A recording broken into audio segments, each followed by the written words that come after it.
Check this out.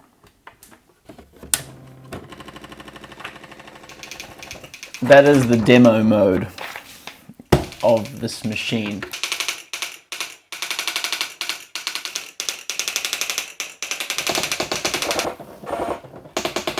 The ribbons in this machine here are rated for exactly 55,000 characters, and based on my typewriter settings, that's about 30 pages on a good month, 25 on a bad month, and even worse if I'm writing fast. Now, in New Zealand, the cost of getting one of these things delivered to my house from the cheapest supplier would be about 50 euros. That is optimistically about €1.67 per page, and on a bad day, 2 euros or more. Now, this here is the first thing I did when I bought my first typewriter. Electric one. I didn't know I was running up a bill. Goodness gracious me, I ran that thing a few times, and it's not often that I feel the pinch of finances when it comes to writing. But the Olivetti ET Personall 55 has officially pushed me to my limit. Writing for all its labors is at the very least meant to be a cheap pastime, but in my pursuit of entering the digital age with this wedged-shaped bit of 80s tech, I was actively stopped, and I switched back to what I was doing, writing on a manual typewriter. This is the Olivetti ET Personall 55 review. Nearly 40 years too late, but that won't stop me. But before we get there, let's assess this thing on its merits. Let's pretend it's still 1987.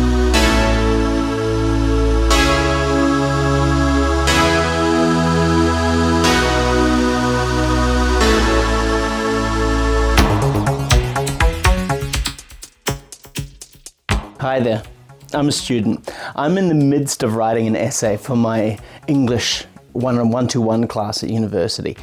It's about whether the characters of Slaughterhouse-5 exercise free will, or if everything is actually predetermined. And to be honest, I wouldn't know, and I honestly don't care. I'm a history major, and I didn't read the book. But this typewriter here helps the essay I'm writing look more well thought through than it actually is, and I think that's great. Professionalism is everything. This typewriter was a good deal, apparently. My parents, they didn't want to stump up for the Macintosh SE, but why would they? I'm a history major. At least that's what Dad says. But the design, it looks rad, man. Look at it, look at it. It's like a wedge of Parmigiano Reggiano tapering off nicely, while everything out there that's currently on the market just looks like a cinder block, let's be honest. Introducing Macintosh. Power your business software into a new dimension. Presenting the IBM PC Convertible. And we've seen some very skeptical people. An Apple II GS can do over 10,000 things for your family. Function matters, but form? These things have to look good, especially when you got girls coming into your room. And especially when I consider how my parents are currently decorating their living room in brown. Shades of brown. But it's got a nice color scheme in that, talking about color, it's got the standard tech gray here, but it's also got this nice splash of green at the top. It makes me think about vintage colors of these old manual typewriters, you know? It makes me feel like I'm in the Italian countryside, just sipping on wine, living that life. But it's got an integrated handle and a little bay at the bottom to store, at the back to store the cable. All of these things that make me think that this typewriter is for people on the go. It's got a power switch, it's got a sleek keyboard cover that keeps the essentials clean, no bulky case here. And here it just lifts up like manual typewriter. I mean, easy. But this isn't a manual typewriter by any means. This thing is the future. First of all, the paper transport system, it's barely even that. The carriage doesn't actually move. Minimize the moving parts, maximize the longevity, right? And it still has a platen, 30 centimeters in width, 22 centimeters of those are typing area, so it's pretty generous. It's got platen knobs on either side, just like a normal typewriter, so your parents don't get confused. And you can feed the paper in easily, just using the platen knobs. The paper bracket also keeps things nice and aligned so I can write my essays. First draft, final draft, tidy. And then there's the paper release lever for adjusting the paper, and the memory line finder that lets you adjust the alignments of the paper just so you can type between the lines. But let's be real, I'm not gonna do that. First draft, final draft, remember? Now, this is where it gets totally rad. The platen doesn't actually move. The little unit on the inside does instead. It has a little assembly here called the daisy wheel. It holds a daisy wheel. It's just like a little plastic wheel that looks like a flower. It's got these little petals on it, and each of them's got characters. And it spins at a crazy high speed to get into position just before the hammer strikes it. That is insane, think about it. The hammer itself is just a simple solenoid, and it shows just how fast electricity is. Way faster than my fingers can manage. In fact, I can only just type faster than this thing moves, just. And then it runs on these plastic cartridges. You know, it's got these little like carbon film plastic cartridges. They're about $6 each, so they're not cheap, but I'll run it up on the student loan, deal with it later. I mean, I've been through about six of them so far, so it's $36. Yeah, we're not going to talk about that. They're super crisp looking though, so it's not a problem. Now, the daisy wheels are also technically interchangeable, so if you want to do some fancy sort of cursive writing, you can do it, but I haven't really had the motivation to do anything like that. It writes, and it's sort of like courier font, and that works for me. Now, the typing action basically feels like a mechanical keyboard. You know, it's got membrane switches with internal springs and some sliders. It's less tactile than a typewriter, but it's bouncy enough, maybe a little bit mushy, especially the space bar. I mean, that damn thing is so spongy it could wash the dishes, but Dad's watching, so I don't want to seem ungrateful. So, you know, beggars can't be choosers. I mean, if I would have been a chooser, I probably would have got the Apple or even the ET121. You know, that's got a pretty premium keyboard feel, I'm told. But this thing's a beast, so I'm not complaining. You know, this is fine, and better still, I don't have to have a full-on finger workout to get some work done, just like I did with Dad's old Studio 42 that gave me calloused fingertips. Numb fingertips. This, however, is basically effortless. It's what I imagine a computer to feel like. I mean, to me, I've not tried a computer, but it looks exactly like the pictures of a computer keyboard I've seen. So, you know, I'm halfway there, halfway to that magical digital future. And speaking of future, you can actually edit on these. There's a correctable ribbon in there, and it's amazing. Like, nothing is permanent.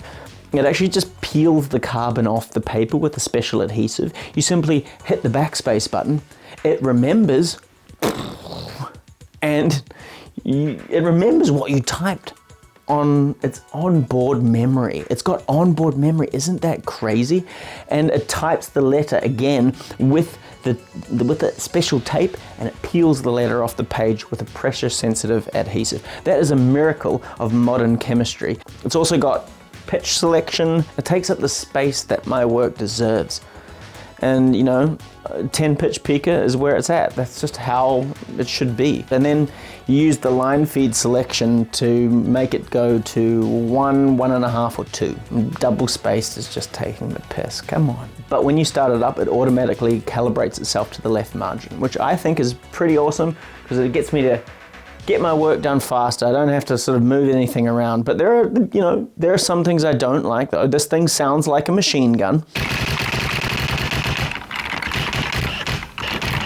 I used it around Grandpa over the Christmas holidays. You know, it gave him World War II flashbacks. We had to end dinner early and Grandpa went to sleep with some Valium. I also used it in my dorm room. That sack of shit, Jeff, told the Dean of Students that I was making loud noises, and the fucking Dean limited me to the hours of 9 a.m. to 9 p.m.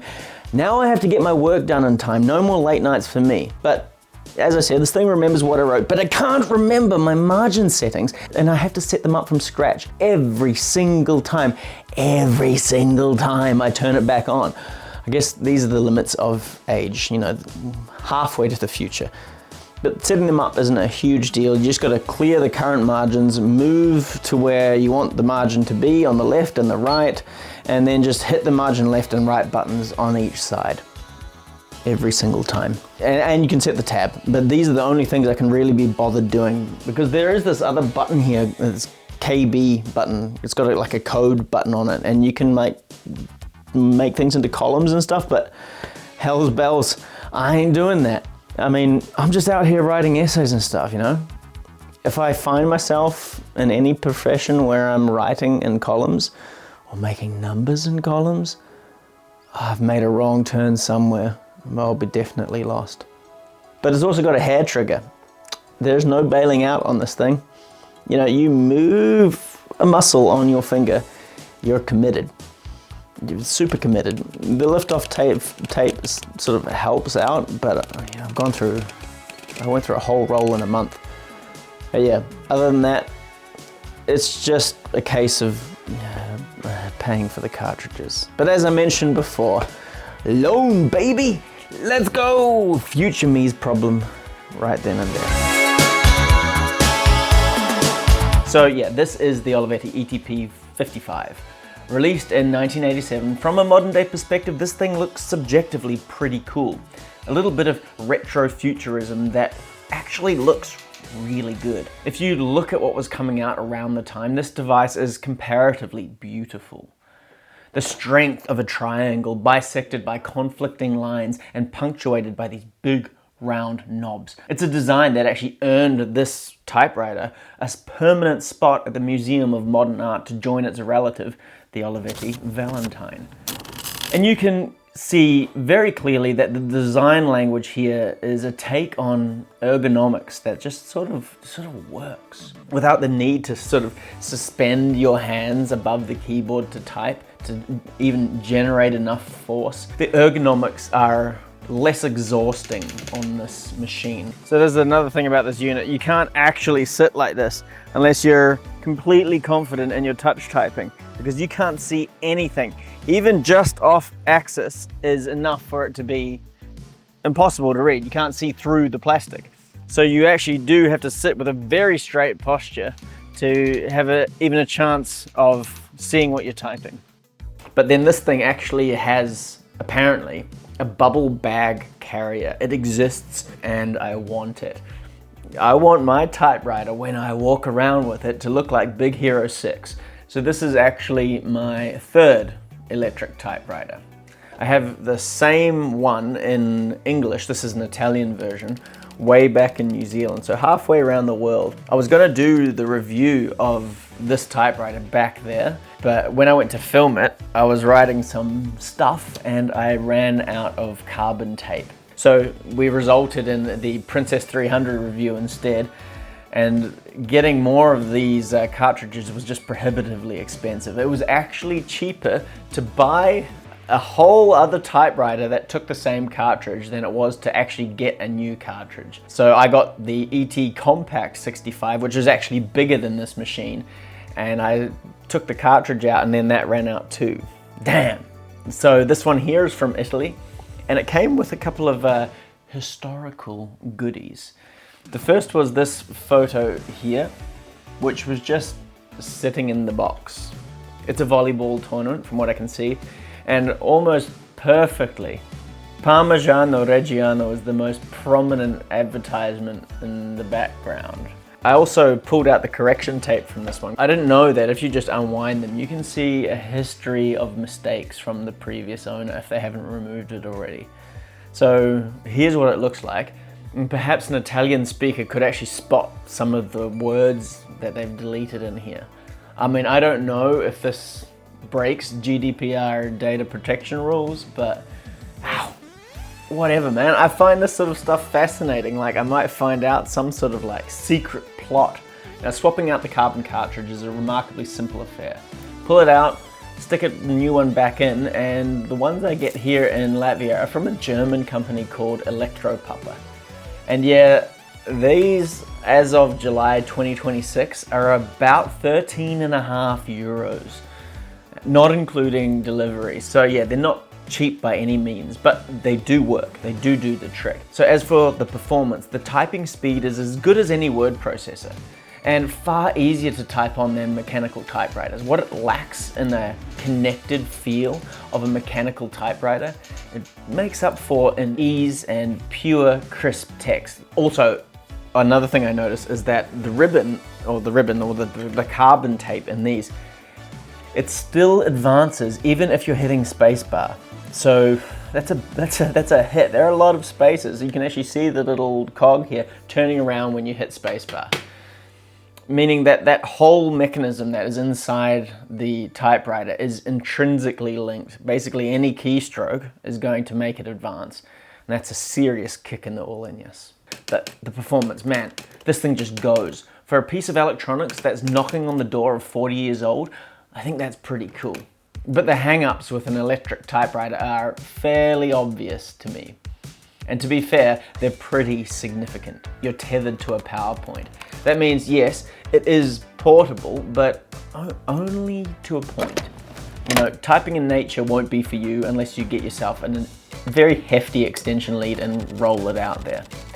The other thing, and most obviously, is the carbon tape. The cartridges produce crisp, clean lettering, but they're expensive, as I mentioned, inefficient and short-lived. Apparently some do exist with a looped ink nylon ribbon, and that lasts for apparently the equivalent of 130 meters, but for all my searching, I've come up with nothing. So a traditional ink ribbon will last 5 times longer, like with the one in here, than the cartridges like this. You know, these are made for final drafts, not first drafts. Another problem is the caps lock key. Next to the caps lock key, there's a small indicator, a light. It's on the left side, which means you've got the letter A, the caps lock key, and then the light. And that's a problem because it's very, very easy to misstrike the A, hit the caps lock key, and as I said, these things are fairly trigger happy, and suddenly caps lock is on and you're writing a whole page like that. What would have been good is to have A, the indicator light, and then the caps lock key. So if you happen to want to write in uppercase, it's not as easy to misstrike the A key and turn on caps lock. So that puts a dampener on all the good things about this typewriter. And to me, I think that really, really limits its appeal. Money talks, especially when you're a struggling writer. Then there are also the issues of repair. If this thing broke, apart from like some of the mechanical bits which I've already fixed, if this mechanism on the inside here broke, I couldn't fix it to save my life. I mean, maybe I could learn with some time, but there's so much going on in here that is so small and so beyond my scope that I'm not equipped to fix it.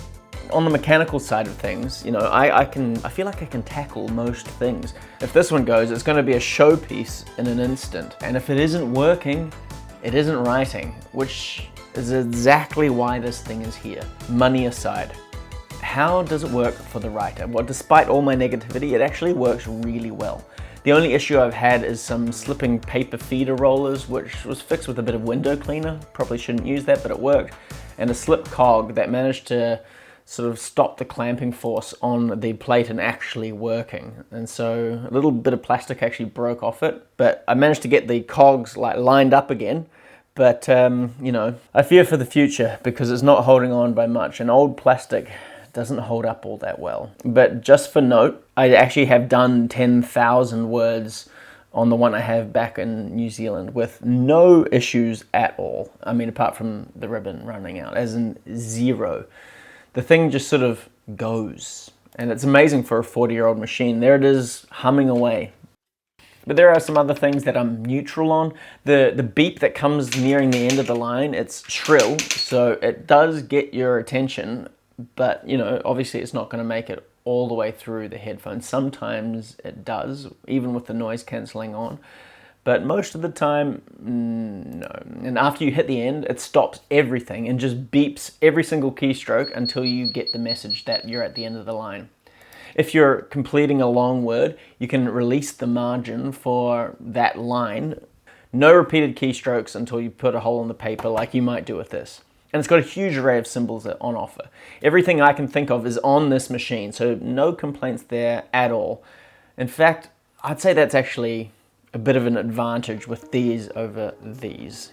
this is a much more efficient use of internal space. And then there's some other quality of life things I adore. The speed of this thing, the precision. Sure, it's trigger happy to hell, but man, once you get into that flow state, it creates the sound of this rapid fire. It was almost like static. And static in my mind is just so good while I'm writing. And sometimes I can even get ahead of the typing slightly. It's satisfying. It's got a little bit of memory in it, so it will catch up with your keystrokes eventually, but if you persistently go too fast, it'll stop you typing until it catches up. And that way it sort of feels like it's working with you. You can feel that it's on the precipice of being more than just a typewriter. It feels on the brink of computerdom. I also like that they take up a more defined amount of space than a traditional typewriter like this one. With a traditional typewriter, I always set it up on my desk with a wide berth around it. With this one, you can just sit it down and just get writing and have things sitting right next to it like edited drafts without worrying about them being pushed off the table.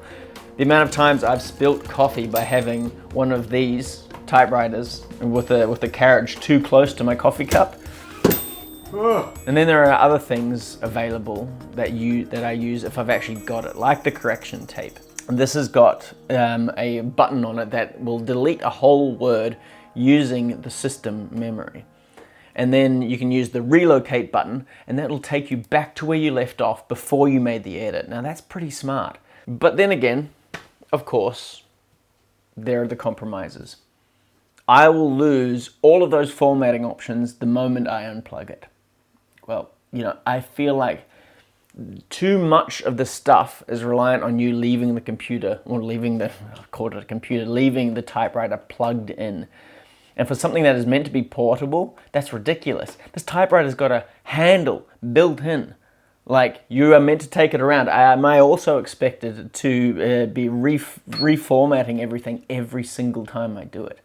So with that perspective, I think that electronic typewriters, like this one, which is quite late in the game for electronic typewriters, fit into a very awkward space. They are, sure, noticeably more advanced than their mechanical predecessors.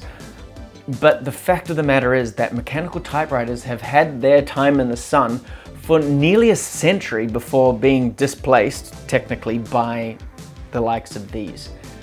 Now compare that to electrical typewriters, which have really only had sort of half a century in the spotlight before being displaced by the quieter, more efficient computers. By the time Windows 95 came out, it was all over for these things, except in prisons apparently.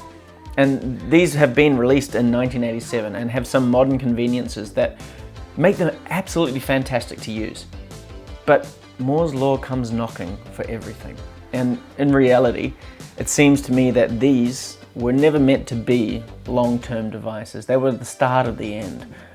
And they're really just a bridging device between the mechanical and the fully digital. The current cost to run these things with the cartridges that are currently available, I can't recommend using one of these for daily writing at least. I'm wasting plastic and typing away my money. And that calculation could change pretty easily. You know, if I could find these undercut correctable cartridges with actual ink ribbons, because apparently they exist, this could be a viable option. Because the fact of the matter is I really, really enjoy typing on this thing. They make me think of a world where, you know, if they had another 30 years of time to mature and advance, where would this machine be now? Would we end up with something like laser typewriters where you type a keystroke and it burns it into the page in record time? Would we have advances in paper stock? How many more designs of this format would we have ended up with? For me, the old clackers work just as well as the new clankers, and they both arguably are better than something like this. You can still use these on your lap though. They're much better much better on your lap than a normal typewriter is, that's for sure.